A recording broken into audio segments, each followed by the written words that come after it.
Trigger warning, this episode of Below the Forest Floor contains themes of suicide, death, murder, and may not be suitable for young children. Caution is advised.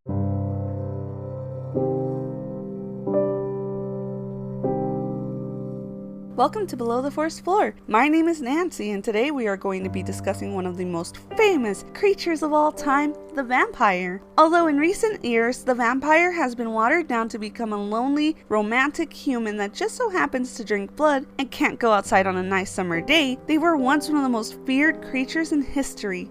The story I always heard growing up was that a vampire was a person who would go to people's homes late at night looking for someone who would be willing to invite them in. They weren't able to enter people's homes unless they were invited in. Once they were in though, they would take the opportunity to strike. The unsuspecting victim was bitten on the neck and all of their blood was consumed by the monster they'd let into their home. The only way to defeat a vampire was a stake through the heart, and to ward them off you needed a cross, holy water, and garlic.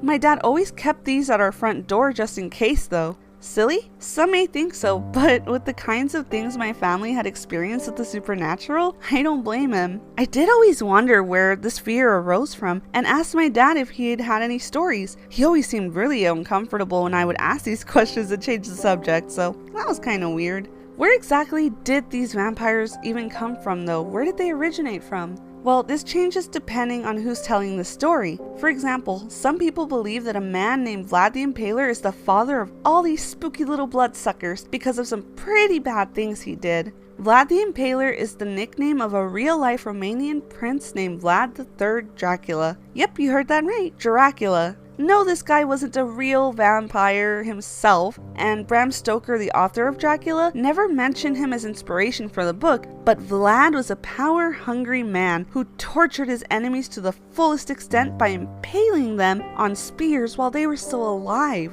I'm still not sure how this makes him the father of vampires, but that's what some people believe.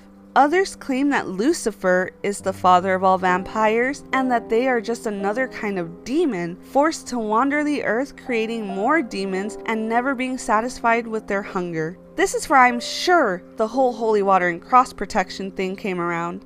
Another origin actually mentioned in the Bible is of a female demon who may be a vampire. You can find the first mention of her in Proverbs 30. Her name is Aluka and she lusts after blood. Now, some say that real vampires originated from the 1897 book Dracula by Bram Stoker. Well, Dracula was actually inspired by another book written and published in 1819. The book published in 1819 was called The Vampire.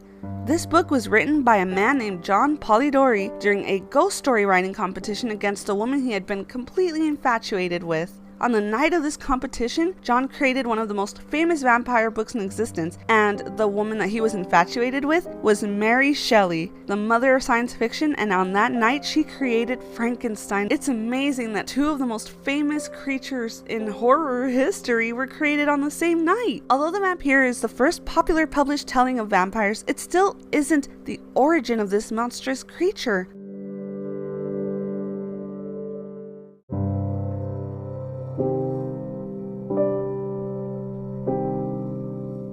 The vampire has actually been found to date all the way back to ancient Greece. Of course, they weren't exactly the same as the vampires that we think of now. They do have a ton of similarities though, but we'll get to that later. I want to talk about the differences first. For instance, they weren't called vampires back then. They were known as a creature called Vrikolaka. Vrikolakas were more of a beast than a man who had turned into a vampire. Imagine a hairless wolf with pale white skin, huge saber-tooth-like fangs, a human head, and hairy palms.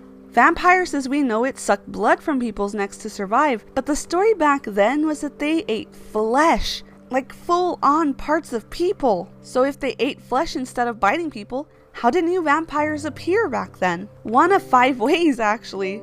You were either a person who lived a sacrilegious life, which means you lived a life that went against the Bible and stuff. Someone who answered a vampire's knock at the door. If you were buried in ground that wasn't consecrated, you could become a vampire or a Vrikolaka. Or you ate lamb that a wolf or a werewolf had killed. You could even become a vampire or a Vrikolaka by being excommunicated.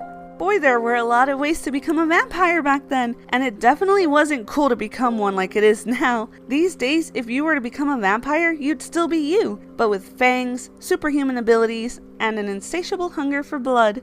Although the Vrikolacas weren't very nice to look at, they sure did leave a mark on society. Not only did they eventually inspire one of the most timeless monsters in history, but they haven't been forgotten. Take the super popular tabletop adventure role-playing game Pathfinder, for example. In Pathfinder, there is a creature called the Vrikolaca that closely resembles the ancient Greek creature we just learned about. As for vampires in modern media, you can find them everywhere, from movies like What We Do in the Shadows by Taika Waititi, to comic books such as 30 Days of Night by Steve Niles, and TV shows like Buffy the Vampire Slayer. Vampires have definitely left their mark on the world and continue to inspire creators every single day. Whether this creature is real or not is still up for debate in many communities. Rest assured that they'll always have a home here with us, below the forest floor. Thank you so much for listening. I hope to see you all next week when we find out the origins of Cropsy.